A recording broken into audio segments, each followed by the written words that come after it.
जी Nepal HD television अब तपाईं सँगसँगै।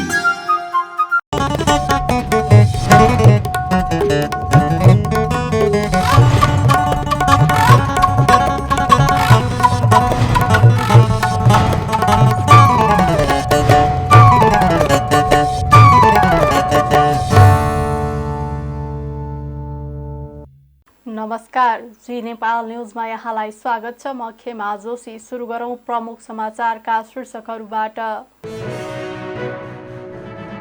शीर्ष 3 दलका नेताहरूबीच संसदीय समितिको सभापति चयन गर्ने विषयमा सहमति। संसदीय गतिविधिलाई स्तरीय बनाउने बारेमा छलफल। आउँदो आर्थिक वर्षको प्रारम्भसँगै देशको अर्थतन्त्र चलायमान हुने संकेत देखेको अर्थमन्त्री महतको भनाई। अर्थतन्त्र उकालो लाग्ने दिशामा रहेको उल्लेख। सरकारले राष्ट्रिय भूमि आयोगलाई विनियोजन गरेको बजेटप्रति राष्ट्रिय सभाका सांसद भट्टराईद्वारा असहमति व्यक्त। योजनाहरू कार्यान्वयन हुने गरी बजेटमा आवश्यक व्यवस्था नगरेको उल्लेख। मलेसियामा गम्भीर अपराधका घटनामा दिने अनिवार्य मृत्युदण्डको सजाय हट्यो। असाधारण घटनामा भने मृत्युदण्डको सजाय सुनाउने अधिकार कायमै रहने। र मलेसियालाई हराउँदै ACC under 16 east John cup क्रिकेटमा नेपालको ह्याट्रिक। फाइनल खेलमा घरेलु टोली मलेसिया 221 रनको फराकिलो अन्तरले पराजित। अब समाचार विस्तारमा। शीर्ष 3 दलका नेताहरूबीच संसदीय समितिको सभापति छिटो चयन गर्ने विषयमा सहमति जुटेको छ। आज सिंहदरबारमा बसेको सभामुख सहितको शीर्ष 3 राजनैतिक दलका नेताहरूबीचको छलफलमा संसदीय समितिको नेतृत्व छिटोभन्दा छिटो चयन गर्ने सहमति भएको सभामुख देवराज घिमिरेले बताउनु भएको हो। उहाँले छलफलमा संसदीय समितिको सभापति छिटो टुङ्ग्याउने सहमतिका साथै संसदीय गतिविधिलाई प्रभावकारी, गतिशील, स्तरीय बनाउने बारेमा पनि छलफल भएको बताउनुभयो। उहाँले संसदीय समितिका सभापति चयन गर्ने कुरामा 3 दलका नेताहरू गम्भीर भएको बताउनुभयो। बैठकपछि सञ्चारकर्मीहरूसँग कुरा गर्दै कानून, न्याय तथा संसदीय मामिला मन्त्री धनराज गुरुङले बैठकमा छिटोभन्दा छिटो समितिको सभापति चयन गर्ने सहमति भएको बताउनुभयो। उहाँले राजनीतिमा देखिएका विकृति, विसङ्गति, कमी कमजोरीको समाधान गर्दै लैजाने र संघीय लोकतान्त्रिक गणतन्त्रलाई बलियो बनाएर जाने सहमति भएको पनि बताउनुभयो। मन्त्री गुरुङले बैठकमा कोशी प्रदेशको नेतृत्वको बारेमा पनि छलफल भएको बताउनुभयो।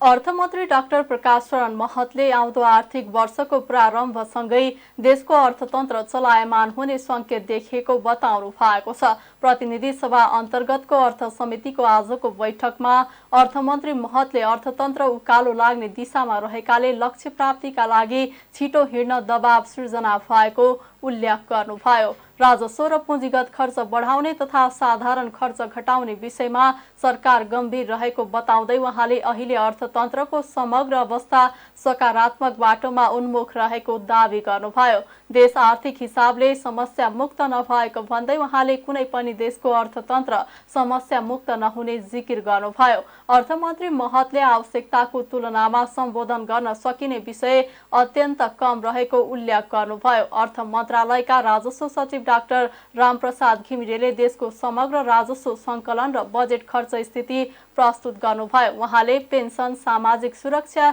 तलब लगायतमा वर्षेनी दायित्व बढ्दै गएकाले स्रोत व्यवस्थापनमा चुनौती बन्दै गएको बताउनुभयो। उहाँले चालु आर्थिक वर्ष अनिवार्य दायित्वको भुक्तानीका लागि यही असार 25 गते भित्र झण्डै 25 अर्ब रुपियाँको थप स्रोत व्यवस्थापन गर्नुपर्ने अवस्था रहेको जानकारी दिनुभयो। आजको बैठकमा समिति सदस्यहरूले वार्षिक लक्ष्यको तुलनामा राजस्व सङ्कलन कम भएकाले आर्थिक गतिविधि चलायमान गर्न चुनौती खडा गरेको तथा उद्योग प्रवर्धनमा लगानी गर्न गाह्रो भएको भनाइराखेका थिए। रेमिट्यान्सले देशको अर्थतन्त्रमा ठूलो योगदान गरिरहेको भन्दै सदस्यहरूले यसमा आउने उतार चढावले निम्तिन सक्ने चुनौती र वैकल्पिक मार्गबारे सरकारको धारणा माग समेत गरे। उनीहरूले रासायनिक मल, कृषि क्षेत्र र रणनीतिक सडकलाई पनि आवश्यक बजेट विनियोजन किन नभएको भन्ने विषयमा जिज्ञासा राखे। विदेशी मुद्रा सञ्चित रेमिट्यान्स मात्र वा अन्य स्रोत पनि छन् भन्ने प्रश्न गर्दै समिति सदस्यहरूले ससाना आयोजनामा बजेट छरेका कारण प्रतिफल प्राप्तिमा कठिनाइ हुने उल्लेख गरे। राष्ट्रिय सभाका सांसद गोपाल भट्टराईले सरकारले राष्ट्रिय भूमि आयोगलाई विनियोजन गरेको बजेटप्रति असहमति व्यक्त गर्नु भएको छ। आयोगले तर्जुमा गरेका योजनाहरू कार्यान्वयन हुने गरी आगामी आर्थिक वर्षको बजेटमा आवश्यक व्यवस्था नगरेको भन्दै उहाँले सरकारप्रति असन्तुष्टि व्यक्त गर्नु भएको हो। मंगलबार राष्ट्रिय सभा बैठकमा भूमि व्यवस्था, सहकारी तथा गरिबी निवारण मन्त्रालय, भौतिक पूर्वाधार तथा यातायात मन्त्रालय, संघीय मामिला तथा सामान्य प्रशासन मन्त्रालय र संस्कृति पर्यटन तथा नागरिक उड्डयन मन्त्रालयको विनियोजन शीर्षक माथिको सैद्धान्तिक छलफलमा भाग लिँदै सांसद भट्टराईले सरकारले सुकुम्बासी समस्या समाधानको विषयलाई चुनावी नाराको रूपमा उठाउने गरेको तर समस्या समाधान गर्न भने गम्भीर नभएको आरोप समेत लगाउनुभयो। सांसद भट्टराईले सो आयोगका लागि बजेट कम भएको उल्लेख गर्दै त्यसले सुकुम्बासी समस्या समाधानमा व्यवधान खडा गरेको समेत स्पष्ट पार्नुभयो। सांसद भट्टराईले नापी विभागबाट सुशासनको प्रत्याभूति दिलाउने काममा पनि सरकार चुकिरहेको बताउनुभयो। राष्ट्रिय सभा सदस्य रामचन्द्र राईले आर्थिक वर्ष 2080-81 को बजेट जसले हान्यो त्यसले जान्यो भन्ने भनाइलाई सार्थक बनाउने गरी आएको बताउनु भएको छ। आज राष्ट्रिय सभा बैठकमा बोल्दै राईले आर्थिक वर्ष 2080-81 को बजेट मनमौजी तरिकाले आएको बताउनु भयो। उहाँले डडेलधुरा, गोरखा र नुवाकोट जिल्लामा मात्रै बजेटको 45% रकम विनियोजन गरिएको बताउनु भयो। राईले बजेटले समन्यायिक विकासलाई आत्मसात गर्न नसकेको बताउनु भयो। आदिवासी जनजातिको क्षेत्रमा पनि बजेटले कुनै चासो नदेखाएको उहाँले बताउनु भयो। राईले बजेट मार्फत नेपालमा भएका भौतिक र अभौतिक सम्पदाहरूलाई संरक्षण तथा सम्वर्धन गर्ने कुरामा पनि चासो नदेखाएको बताउनु भयो। राष्ट्रिय स्वतन्त्र पार्टी रासुपाका सभापति रवि लामिछानेले सरकार बनाउने र ढाल्ने खेलमा आफूहरू नरहेको र त्यस्ता गठबन्धनमा सामेल हुने कुनै रुचि नरहेको बताएका छन्।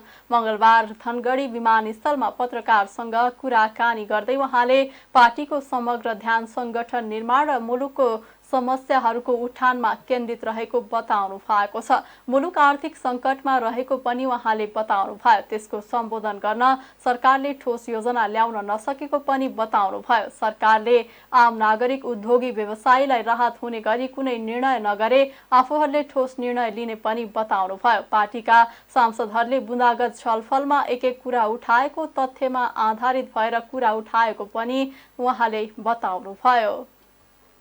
राष्ट्रिय सभाकी सांसद अनिता देवकोटाले राष्ट्रिय गौरवको आयोजनाहरू समयमै सम्पन्न नगर्ने ठेकेदार कम्पनीलाई कडा कारबाही गर्न सरकारसँग माग गर्नु भएको छ।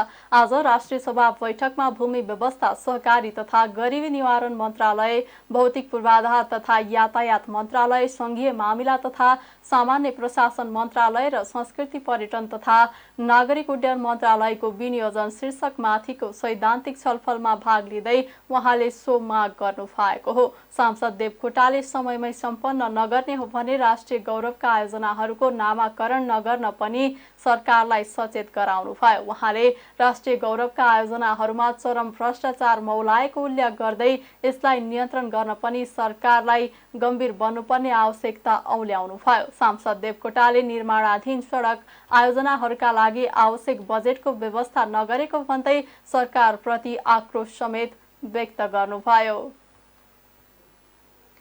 राष्ट्रिय स्वतन्त्र पार्टीका सांसद डाक्टर स्वर्णिम वाग्लेले सरकारले चालु आर्थिक वर्षको राजस्व सङ्कलन गर्ने लक्ष्य आधारहीन देखिएको बताउनु भएको छ। मंगलबार प्रतिनिधि सभा अन्तर्गतको अर्थ समितिको बैठकमा बोल्दै सांसद वाग्लेले यस्तो बताउनु भएको हो। उहाँले संशोधित बजेटमा समेत सरकारले 40 दिनको राजस्व सङ्कलन प्रक्षेपण गर्न नसकेको आरोप लगाउनु भयो। सांसद वाग्लेले सरकारले असार 18 गतेसम्म राजस्व 8 खर्ब 66 अर्ब मात्रै उठे पनि सरकारले 9 खर्ब उठेको भन्दै गलत तथ्याङ्क दिएको बताउनुभयो। उहाँले अर्थ मन्त्रालयले 1 महिना अघि मात्रै बजेटमा 11 खर्ब 80 अर्ब उठाउने घोषणा गरेको भन्दै अब आर्थिक वर्षको बाँकी 12 दिन केही चमत्कार नहुने बताउनुभयो। सांसद वाग्लेले नेपालको औसत राजस्व सङ्कलन 3 अर्ब रहेको भन्दै अब घटाएको संशोधित अनुमानलाई हेर्दा दिनमा 26 अर्ब राजस्व उठाउनु पर्ने बाध्यता सरकारलाई रहेको बताउनुभयो। सांसद वाग्लेले असार 18 गतेसम्म सरकारको अनुदानमा पनि 4 अर्ब 80 करोड मात्रै उठेको बताउनुभयो। उहाँले सरकारको लक्ष्य 55 अर्बबाट 1 महिना अघि मात्रै 38 अर्ब उठ्ने भने पनि अब बढीमा 5 अर्ब उठ्न सक्ने दावी गर्नुभयो। उहाँले सरकारको राजस्व र वैदेशिक अनुदानमा पनि 1 महिनाभित्र नै संशोधित अनुमान र वास्तविकता बीचको खाडल विश्वसनीयतामा प्रश्न उठ्नु राम्रो नभएको बताउनुभयो।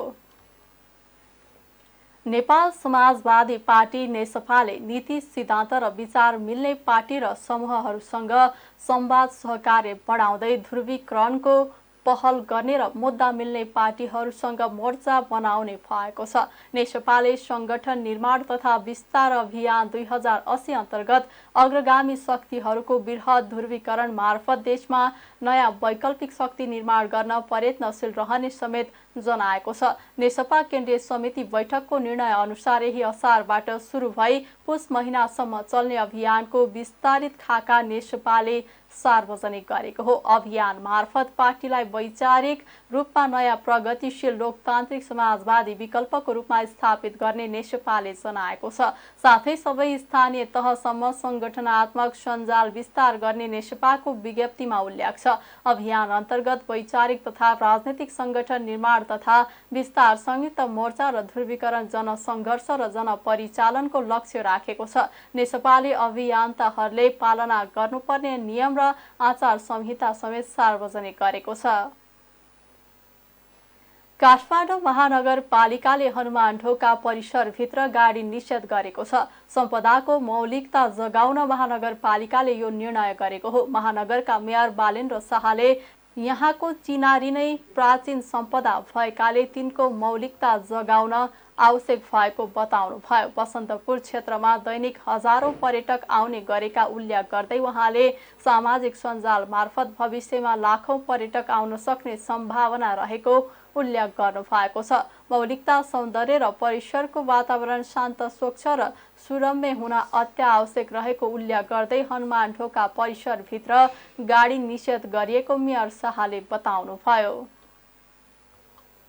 कार्यस्थलमा असुरक्षा भएको भन्दै ललितपुर जिल्ला अदालतका कर्मचारीहरू सर्वोच्च अदालत पुगेका छन्। ललितपुर जिल्ला अदालतका श्रेष्ठदार विष्णुप्रसाद पाण्डे लगायत अदालतका कर्मचारीहरू कानुन व्यवसायीबाट असुरक्षित भएको भन्दै कार्यस्थल छाडेर सुरक्षा माग गर्दै सर्वोच्च पुगेका हुन्। सेवाग्राहीलाई सेवा दिने समयमा सम्पूर्ण कर्मचारी सर्वोच्च गएसँगै जिल्ला अदालतको काम कारबाही प्रभावित भएको छ।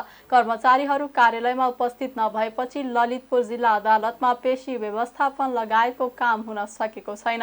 कर्मचारीहरू कामकाज छाडेर हिँडेपछि सर्वोच्च अदालत प्रशासनले कर्मचारीसँग छलफल गरी काममा फर्किन आग्रह गरेको छ। तर कर्मचारीहरूले भने आफूहरूको जीव धनको सुरक्षाको ग्यारेन्टी नभएसम्म काममा नफर्कने अडान लिएका छन्। सोमबार नेपाल बार एसोसिएसनको केन्द्रीय कार्य समितिकै आयोजनामा ललितपुर जिल्ला अदालत बाहिर भएको आम सभामा कानुन व्यवसायीले कर्मचारीको मान मर्यादा हुने गरी अभिव्यक्ति दिएको र बारले आफ्नो क्षेत्राधिकार र सीमा मिचेर कुनै अमुख कर्मचारी सरुवा गर भन्नु कानुन विपरीत भएको भन्दै कर्मचारीले आपत्ति जनाएका छन्। नेपाल नागरिक उड्डयन प्राधिकरणले तेस्रो पटक हवाई भाडा समायोजन गरेको छ। नेपाल आयल निगमले सोमबार राति 12 बजेदेखि लागू हुने गरी पेट्रोल, डिजेल तथा मट्टीतेलको मूल्यसँगै हवाई इन्धनको मूल्य समेत घटाएपछि प्राधिकरणले हवाई भाडा फ्युल चार्ज समेत घटाएको हो। घटेको मूल्य अनुसार सबैभन्दा बढी काठमाडौँ धनगढीको हवाई भाडा 615 रुपियाँले घट्ने भएको छ। यसअघि काठमाडौँ धनगढीको फ्युल चार्ज 6,600 625 रुपैयाँ रहेकोमा अहिले घटेर 6010 रुपैयाँमा झरेको छ। त्यसै गरी काठमाडौँ नेपालगञ्जको भाडा दर 455 रुपैयाँले सस्तिएको छ। पहिले उक्त रुटको भाडा दर 4890 रहेकोमा सोमबार राति 12 बजेदेखि कायम हुने गरी 4435 कायम गरिएको छ। यस्तै सबैभन्दा कम छोटो दूरीमा रहेको काठमाडौँ सिमराको फ्युल चार्ज 125 रुपैयाँले घट्दै 1225 रुपैयाँ कायम भएको छ। यो सँगै हवाई भाडामा व्यापक कटौती भएको छ। सोमबार आयल निगमले आन्तरिक उडानतर्फको इन्धनको मूल्य प्रति लिटर 14 रुपैयाँले र अन्तर्राष्ट्रिय तर्फको इन्धन मूल्य प्रति लिटर 15 रुपैयाँले घटाएको थियो। यो सँगै प्राधिकरणले छोटो समयमा तेस्रो पटक हवाई भाडा समायोजन गरेको हो। अर्घाखाँचीको पाणिनी गाउँपालिकामा पहिरोले घर पुरिँदा एकै घरका 3 जना बालबालिकाको ज्यान गएको छ। एकजना घाइते भएका छन्। बिहिबार 5 बजेतिर खसेको पहिरोले पाणिनी गाउँपालिका 1 गोवन पानीका गंगा राजकोटीको घर पुरिँदा उहाँका 3 जना नाति नातिनीको ज्यान गएको हो। पाणिनी गाउँपालिकाका अध्यक्ष टेकराज नेउपानेका अनुसार पहिरोमा परेर 10 वर्षका धनबहादुर राजकोटी, 12 वर्षका खुमबहादुर राजकोटी र 11 वर्षकी मन्जु राजकोटीको ज्यान गएको हो। ज्यान गुमाएका बालबालिका दाजुभाइका छोराछोरी भएका उहाँले बताउनुभयो। पहिरोमा पुरिएका अर्का 14 वर्षका बालक सचिन राजकोटी घाइते भएका छन्। उनको उद्धार गरी उपचारका लागि अस्पताल लगेको छ। पाणिनी गाउँपालिकाका अध्यक्ष टेकराज नेउपानेका अनुसार सुतिरहेका बेला उनीहरू पहिरोमा परेका हुन्। घरका अन्य सदस्य भने उठेर गोठको काम गर्न थालेकाले जोगिएको नेउपानेले बताउनुभयो। गोर्खाको गण्डकी गाउँपालिका 4 पाटापाटीमा निर्माणाधीन भन्सार भत्किँदा 1 जनाको मृत्यु भएको छ। 2 जना घाइते भएका छन्। जङ्गबहादुर बरामको निर्माणाधीन भन्सार भत्किँदा उनकी श्रीमती 41 वर्षीय मीना बरामको मृत्यु भएको जिल्ला प्रहरी कार्यालय गोर्खाका प्रहरी नायब उपरीक्षक डीएसपी रमेश कुमार श्रेष्ठले जानकारी दिनुभयो। भन्सार भत्किँदा जङ्गबहादुरका छोरा 21 वर्षीय सुजन बराम र काम गर्न गएका छिमेकी 65 वर्षीय रामकृष्ण बराम घाइते भएका छन्। गम्भीर घाइते भएका रामकृष्णलाई थप उपचारका लागि काठमाडौँ ल्याइएको छ। उनको कम्मर मुनिको भाग ढुङ्गाले च्यापेको प्रहरले जनाएको छ। छोरा सुजनको अवस्था भने सामान्य रहेको डीएसपी श्रेष्ठले बताउनुभयो। सर्लाहीमा गुडिरहेको ट्रकमा करेन्ट लाग्दा 1 जनाको मृत्यु भएको छ। चालक गम्भीर घाइते भएका छन्। मृत्यु हुनेमा रौतहटको विश्रामपुर गाउँपालिका 2 का 24 वर्षीय सञ्जय मुखिया रहेको प्रहरले जनाएको छ। ट्रकका चालक बाराको निजगढ नगरपालिका 6 का 52 वर्षीय प्रेम बहादुर राउत गम्भीर घाइते भएका छन्। सोमबार दिउँसो चन्द्रनगर गाउँपालिका 7 मा भुसा लोड गरी गुडिरहेको ना 4 ख 6976 नम्बरको ट्रकमाथि रहेको बिजुलीको तार छुट्दा करेन्ट लागेको थियो। मजदुर मुखियाको घटनास्थलमै मृत्यु भएको सर्लाही प्रहरीले जनाएको छ। उनको शव पोस्टमार्टमको लागि प्रादेशिक अस्पताल मलङ्गवामा राखिएको र घटनाका विषयमा थप अनुसन्धान भइरहेको जिल्ला प्रहरी कार्यालय सर्लाहीले जनाएको छ।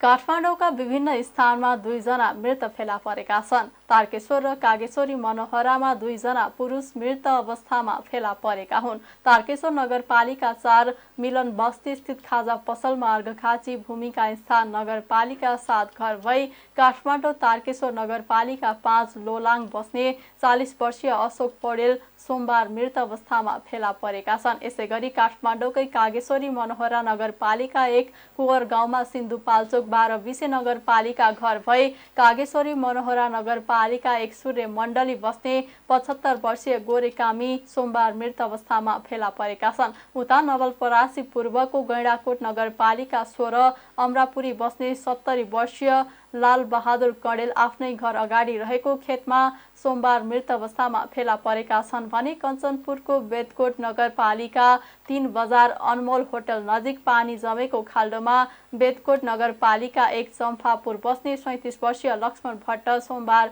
मृत अवस्थामा फेला परेका छन्। त्यसैगरी सुनसरीको बराह क्षेत्र नगरपालिका 9 कौवा टोली स्थित कोशी नदीको किनारमा हाल नामथर वतन नखुलेका अन्दाजी 25 वर्षीय पुरुष सोमबार मृत अवस्थामा फेला परेका छन्। पर्साको वीरगञ्ज महानगरपालिका 32 सोलकपुरमा हाल नामथर वतन नखुलेका अन्दाजी 40 वर्षीय पुरुष मंगलबार मृत अवस्थामा फेला परेका छन्। सबै घटनाका सम्बन्धमा प्रहरीले आवश्यक अनुसन्धान गरिरहेको छ।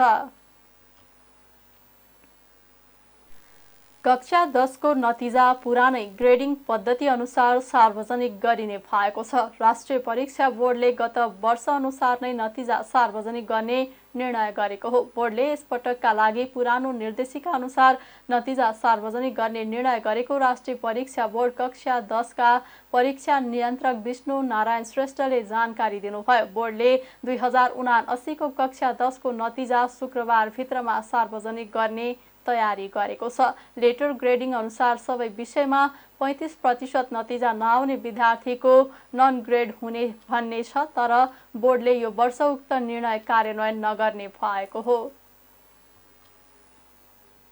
लुम्बिनी प्राविधिक विश्वविद्यालयको पहिलो वार्षिक उत्सव नेपालगञ्जमा औपचारिक कार्यक्रमको आयोजना गरी मनाइएको छ। लुम्बिनी प्रदेश सरकारको गौरवको योजना मध्येको एक लुम्बिनी विश्वविद्यालय स्थापना भएको 1 वर्षमै शैक्षिक गतिविधि सञ्चालन गर्ने गरी अघि बढेको हो। वार्षिक उत्सव कार्यक्रमका प्रमुख अतिथि बाँके क्षेत्र नम्बर 3 बाट प्रतिनिधि सभामा निर्वाचित किशोर सिंह राठौरले लुम्बिनी प्राविधिक विश्वविद्यालय बाँकेको आफ्नै निर्वाचन क्षेत्रमा बन्न लागेकोमा आफू सङ्घीय सांसद भएका नाताले यसको सफलताको लागि कुनै कसुर बाँकी नराख्ने प्रतिबद्धता जनाउनु भएको छ।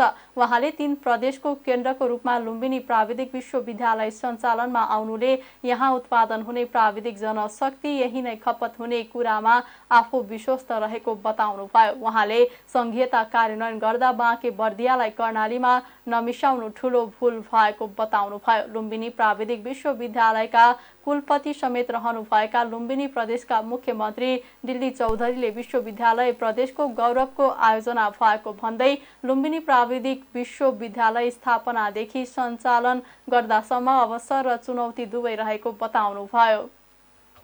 नेपालगञ्जमा आयोजित लुम्बिनी प्राविधिक विश्वविद्यालयको पहिलो वार्षिक उत्सव कार्यक्रमलाई सम्बोधन गर्दै मुख्यमन्त्री चौधरीले यो विश्वविद्यालय समयमै सञ्चालनमा आउँदा यसले पश्चिम नेपालकै मुहार फेर्न सक्ने दावी गर्नुभयो। उहाँले यस विश्वविद्यालयमा अध्ययन गरेका विद्यार्थीले 3 वर्ष अनिवार्य आफ्नै देशमा सेवा गर्नुपर्ने लुम्बिनी प्रदेश सरकारको नीति बनाएको बताउनुभयो। लुम्बिनी प्राविधिक विश्वविद्यालयका लागि लुम्बिनी प्रदेश सरकारले बाँकेको खजुरा गाउँपालिका स्थित रनियापुरको 100 बिघा जमिनमा बन्ने तयारी अघि बढाएको छ। यसै शैक्षिक सत्रदेखि 4वटा विषयमा स्नातक तह र आगामी वर्षदेखि स्नातकोत्तर तह अध्ययन गराउने गरी तयारी अघि बढाइएको छ। नवलपरासी, बर्दघाट, सुस्ता, पश्चिम, पाल्पा र रूपन्देहीमा बाढीको उच्च जोखिम रहेकाले सतर्कता अपनाउन आग्रह गरिएको छ। बाढी पूर्वानुमान महाशाखाले सूचना निकालेर आज यी 3 जिल्लामा बाढीको उच्च जोखिम रहेको जनाएको हो। पाल्पा र रूपन्देहीको तिनाउ नदीको तटीय क्षेत्रमा उच्च सतर्कता अपनाउन भनिएको छ। यस्तै अन्य 19 जिल्लामा पनि बाढीको खतरा रहेको महाशाखाले जनाएको छ। महाशाखाका अनुसार नवलपरासी, बर्दघाट, सुस्ता, पूर्व, इलाम, झापा, मोरङ, सिन्धुपाल्चोक, काठमाडौँ, ललितपुर, भक्तपुर, मकवानपुर, चितवन, गोर्खा, लमजुङ, कास्की, तनहुँ, स्याङ्जा, गुल्मी, अर्घाखाँची, कपिलवस्तु, दाङ र आसपास भई वहने केही साना नदीहरूमा बाढी आउन सक्ने चेतावनी दिएको छ। बिहानैदेखि देशका धेरै ठाउँमा झरी परिरहेको छ। यसले गर्दा बाढी पहिरोको जोखिम बढेको छ। अब अर्थ समाचार। हिजो सोमबार उच्च अङ्कले घटेको शेयर बजार आज भने बढेको छ। शेयर बजार परिसूचक नेप्से आज 12.73 अङ्कले बढेर 2088.70 बिन्दुमा पुगेको छ। आज सबै समूहहरूको शेयर सामान्य बढेको छ। बजार सामान्य बढे पनि कारोबार रकममा भने निकै कमी आएको छ।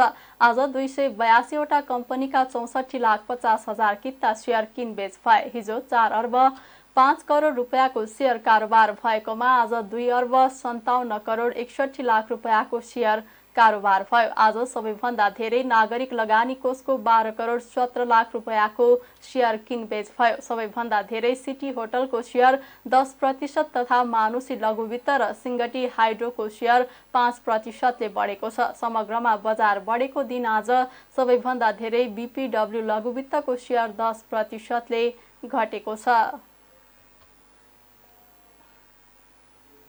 अब अन्तर्राष्ट्रिय समाचार। मलेसियामा गम्भीर अपराधका घटनामा दिइने अनिवार्य मृत्युदण्डको सजाय हटेको छ। आजदेखि नयाँ नीति लागू भएको र अनिवार्य मृत्युदण्डको सजाय हटेको बीबीसीले जनाएको छ। मलेसियामा हत्या र आतंकवाद जस्ता गम्भीर अपराधमा दोषी ठहर हुनेलाई अब 40 वर्षसम्मको कारावास हुनेछ। असाधारण घटनामा भने मृत्युदण्डको सजाय सुनाउने अधिकार न्यायाधीशहरूसँग कायमै रहनेछ। अन्तर्राष्ट्रिय मानवाधिकारवादी संस्था एमनेस्टी इन्टरनेसनल का अनुसार मलेसियामा मृत्युदण्डको सजाय सुनाइएकाको संख्या झण्डै 1300 छ। गएको अप्रिलमा संसदले देशको कानूनमा अनिवार्य मृत्युदण्डको सजाय हटाउने पक्षमा मतदान गरेको थियो। मलेसिया नेपाली श्रमिकका लागि प्रमुख गन्तव्य मध्ये एक मानिन्छ। श्रम रोजगार तथा सामाजिक सुरक्षा मन्त्रालयका अनुसार मलेसियामा काम गर्ने नेपाली श्रमिकको संख्या झण्डै 4 लाख छ। मलेसियाको संसदले पारित गरेको नयाँ कानूनले यसअघि नै मृत्युदण्डको फैसला सुनाएका तर सजाय पाउन बाँकीलाई 90 दिनभित्र सजायबारे पुनरावेदन माग गर्ने समय दिनेछ। अब खेल समाचार।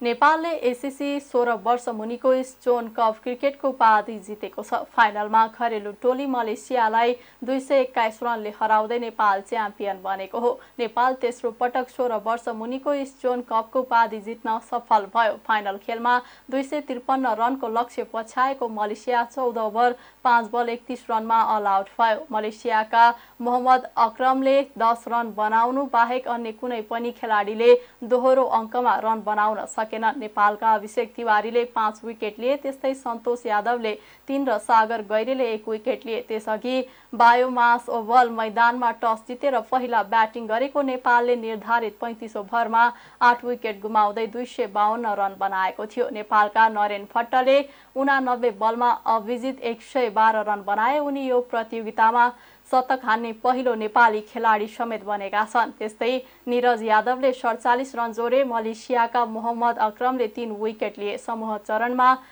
नेपाल थाइल्यान्डलाई 225 र मलेसियालाई 84 रनले हराउँदै सेमी फाइनलमा पुगेको थियो। सेमी फाइनलमा नेपालले सिङ्गापुरलाई 97 रनले हराउँदै फाइनल खेलेको हो। यसअघि नेपालले सन् 2017 र 2019 मा 16 वर्ष मुनिको उपाधि जितेको थियो।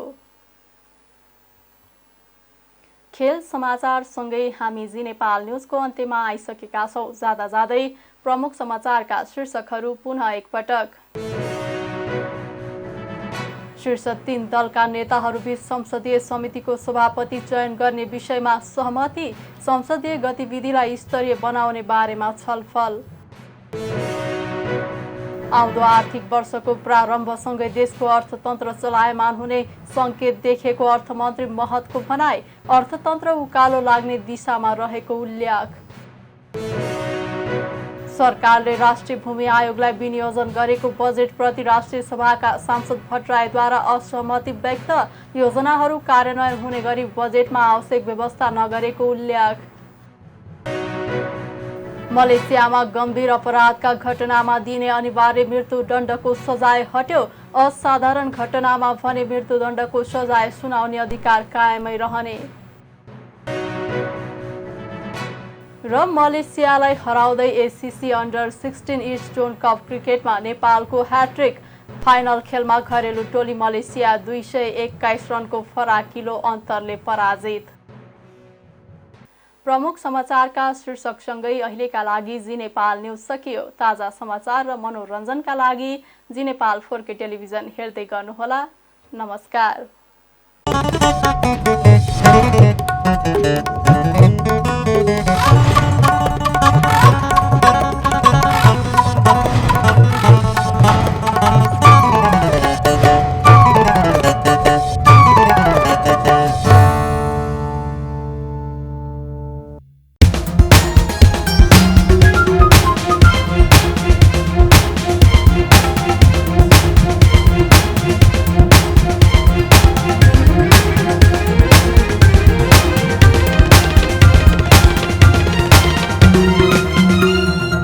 जी नेपाल HD टेलिभिजन अब तपाईँ सँगसँगै